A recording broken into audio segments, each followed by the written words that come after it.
اچھا ایسا بھی ہوتا ہے کہ رمضان المبارک میں عبادات میں خوب محنت کرنے والے احباب سے اگر رمضان المبارک کے بعد کسی گناہ کا ارتکاب ہو جائے تو شیطان انہیں اس وہم میں مبتلا کر دیتا ہے کہ اب رمضان المبارک میں کی گئی ساری محنت برباد ہو چکی ہے.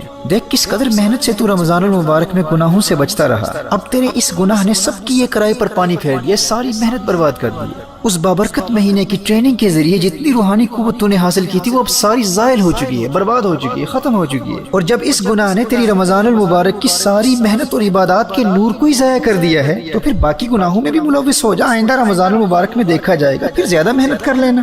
یوں وہ نادان انسان اس شیطانی وسوسے میں مبتلا ہو کر دیگر بے شمار گناہوں کا ارتکاب کر لیتا ہے اور ایک مرتبہ پھر گناہوں بری زندگی گزارنا شروع کر دیتا ہے. حالانکہ برباد کچھ نہیں ہوا تھا، اس سے صرف ایک دو گناہ ہو گئے تھے، اسے فوراً خلوص دل سے توبہ کرنی تھی. ماہ رمضان کا وہ نور اور وہ روحانی برکات اسے اس گناہ کے بعد بھی حاصل تھی. ایسے بے وقوف انسان کی مثال اس وہمی عورت کی طرح ہے جس کے متعلق اللہ جل وعلا نے سورہ نحل میں ارشاد فرمایا وَلَا تَكُونُ كَالَّتِي نَقَضَتْ غَزْلَهَا مِن بَعْدِ قُوَّةٍ أَنْكَاثًا. اس عورت کی طرح نہ ہو جس نے اپنا سوت مضبوطی کے ساتھ کاٹنے کے بعد ریزہ ریزہ کر کے توڑ دیا. یہ مکہ مکرمہ کی ایک وہمی عورت تھی جو انتہائی محنت کے ساتھ دوپہر تک سوت کاتا کرتی تھی اور دوپہر کے وقت اس کاتے ہوئے سوت کو خود توڑ کر ریزہ ریزہ کر دیتی تھی.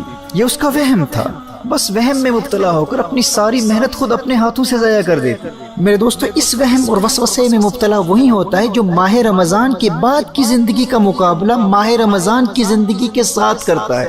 وہ یہ سمجھتا ہے کہ غیر رمضان کی زندگی بھی عبادات، تقوی اور پرہیزگاری کے اعتبار سے رمضان المبارک کی طرح ہوگی، جبکہ اسے جاننا چاہیے کہ غیر رمضان میں شیطان آزاد ہو چکا ہے. اب وہ ماہ رمضان والا نزول ملائکہ کا سلسلہ ختم ہو چکا ہے. اب وہ رمضان المبارک کی بہاریں نہیں رہی، اب وہ ماہ رمضان کی برکتیں کہاں. اب غیر رمضان میں اس کی نیکیوں کا لیول اور گناہوں سے بچنے کا لیول رمضان کے مقابلے میں کم ہوگا.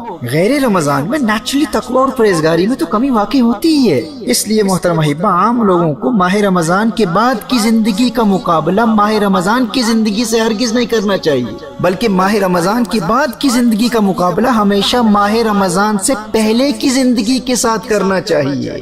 یہ بڑی اہم بات ہے. یعنی اگر ماہ رمضان میں حاصل کی گئی تربیت کا آپ پر اتنا اثر ہوا ہے کہ ماہ رمضان کے بعد کی زندگی فرائض کی ادائیگی اور گناہوں سے بچنے کے اعتبار سے ماہ رمضان سے پہلے کی زندگی سے بہتر ہے، تو آپ اللہ جل وعلا کا شکر ادا کریں کہ اللہ جل وعلا نے آپ کو آپ کے مقصد میں کامیابی عطا فرمائی ہے. آپ کامیاب ہیں. اب اگر کوئی گناہ ہو بھی جاتا ہے تو فوراً توبہ کر کے اپنا روحانی سفر جاری رکھیں. اور شیطان جب بھی اس وہم میں مبتلا کرنے کی کوشش کرے کہ اب کیا فائدہ، اب تو سب کچھ برباد ہو چکا ہے، تو نے تو گناہ کر لیا ہے، ماہ رمضان کی ساری محنت برباد ہو چکی ہے، پھر گنہگاروں والی زندگی گزارنا شروع کر دے اور آئندہ رمضان میں پھر محنت کرنا اور پھر دیکھا جائے گا. ماہ رمضان کے مقابلے میں تو اب تو زیرو ہے، صفر ہے، ختم ہو چکا ہے. جب شیطان اس وسوسے میں مبتلا کرنے کی کوشش کرے تو فوراً جواب دے کہ میں نے ماہ رمضان کے بعد کی زندگی کا مقابلہ ماہ رمضان کی زندگی کے ساتھ نہیں، ماہ رمضان کی زندگی سے پہلے کی زندگی کے ساتھ کرنا ہے. اور ابھی سے آئندہ ماہ رمضان کی تیاری بھی شروع ہو چکی ہے اور میری یہ کوشش ہوگی کہ میرا آنے والا ماہ رمضان اس گزرے ہوئے پچھلے ماہ رمضان سے بہتر ہو، اور رمضان کے بعد والے 11 مہینے رمضان سے پہلے والے 11 مہینوں سے عبادات اور تقوی کے اعتبار سے بہتر ہوں. محترم احبہ آپ تصور کیجئے جب آپ کے ماہ رمضان کے بعد والے 11 مہینے فرائض کی ادائیگی، تلاوت قرآن، صدقات، درود و سلام اور دیگر عبادات کے اعتبار سے ماہ رمضان سے پہلے والے 11 مہینوں سے ہر سال بہتر ہوتے چلے جائیں گے، اور ہر نئے رمضان میں پہلے والے رمضان کی بنسبت آپ کی عبادات میں اضافہ ہوتا چلا جائے گا. تو آپ کے ایمان، تقوی اور پرہیزگاری میں کس قدر ترقی ہوگی اور دل میں کس قدر نور پیدا ہوگا. یہ پختہ ارادہ کر رہے اور اللہ جل وعلا سے دعا بھی مانگتے رہے کہ یا اللہ میری یہ خواہش ہے کہ جب میری زندگی کا آخری ماہ رمضان آئے تو وہ میری زندگی کا سب سے بہترین ماہ رمضان ہو.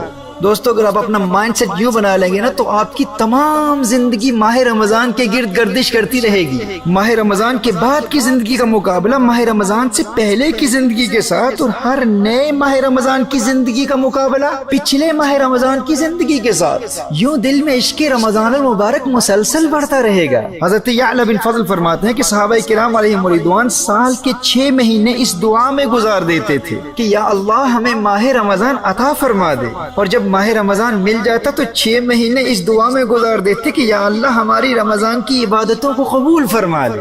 یوں ان عاشقان ماہ رمضان کی تمام زندگی ماہ رمضان کے گرد ہی گردش کرتی رہتی. محترم احبہ ماہ رمضان کی یادوں سے اپنے قلوب میں اجالا کرنے کے لیے شوال مکرم کے 6 روزے ضرور رکھیں. اور اسی طرح ہر پیر اور جمعرات کا روزہ بھی ضرور رکھیں، اور ایام البید یا ایام بیز ہر مہینے کی 13ویں 14ویں اور 15ویں تاریخ کو روزہ رکھیں۔ یوں رمضان المبارک کی یادیں بھی تازہ ہوتی رہیں گی، اور ان صحیح احادیث کی روشنی میں یہ روزے رکھنے والوں کو تمام سال روزہ رکھنے کا ثواب بھی ملے گا۔ اور صحیح مسلم کی حدیث ہے فَهَذَا صِيَامُ الدَّهْرِ كُلِّهِ، جو ہر مہینے 3 روزے رکھتا ہے نا اسے پوری زندگی روزے رکھنے کا ثواب ملے گا۔ اور اسی طرح غیر رمضان میں ان 11 مہینوں میں صدقات کا سلسلہ بھی جاری رکھے، خوب دل لگا کر تلاوت قرآن کریم بھی کیجیے، درود و سلام کے گجرے بھی نچھاور کرتے رہیں، اور استغفار اور لا حول ولا قوت الا باللہ العلی العظیم کا کثرت سے ورد کرتے رہیں۔ سنن ابی داؤد کی حدیث کی روشنی میں اگر رزق میں برکت و کثرت چاہتے ہو تو استغفار پڑھتے رہو، استغفر اللہ کثرت سے پڑھتے رہو۔ جو استغفار کی کثرت کرتا ہے تو اللہ جل وعلا اسے ایسے طریقوں سے مال و دولت عطا فرماتا ہے جو اس کے وہم و گمان میں بھی نہیں ہوتے۔ اور اگر غموں سے بچنا چاہتے ہو، زندگی میں خوشیاں چاہتے ہو، اور لوگوں کی محتاجی سے بچنا چاہتے ہو، تو میرے آقا صلی اللہ علیہ وآلہ وسلم کے اس فرمان پر یقین کر لو کہ جو لا حول ولا قوت الا باللہ العلی العظیم پڑھتا رہتا ہے، اللہ جل وعلا اس کے غموں کو دور کر دیتا ہے، اور وہ دنیا میں کسی کا محتاج نہیں ہوتا۔ اللہ جل وعلا ہمیں ان 11 مہینوں میں ان تمام اعمال و اورات پر استقامت کے ذریعے رمضان المبارک کی تیاری کرنے کی توفیق عطا فرمائے، اور ماہ رمضان کی بہار زندگی میں ایک مرتبہ پھر نصیب فرمائے۔